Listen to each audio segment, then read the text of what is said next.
अरे लगता कदी दीवाना हो फोटो के चुमिले रोजाना हो।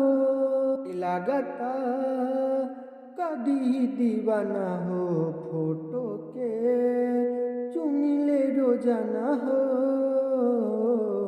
मान ले बिया हमके पति पगली देखाबे अगरबत्ती पगली देखाबे अगरबत्ती। नीलकमल सिंह, जो कि इनका एक से एक हिट सॉन्ग सुनने को मिलता है। जैसे कि बता देना चाहते हैं कि इनका सैड सॉन्ग बहुत ही अच्छा लगता है सुनने में।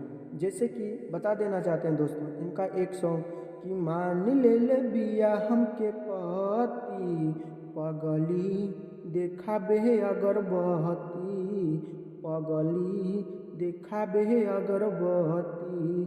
ये सॉन्ग जो कि अभी इनका बहुत सुनने को मिल रहा है। ये सॉन्ग बहुत कम दिनों में 135 मिलियन प्लस लोगों ने इस सॉन्ग को अपना प्यार दुलार दिया है। अगर आप इस सॉन्ग को अभी तक नहीं सुने हो तो आप एक बार ज़रूर जाके यूट्यूब पे सर्च करके ये सॉन्ग को ज़रूर सुने और अपना प्यार दुलार ज़रूर दें।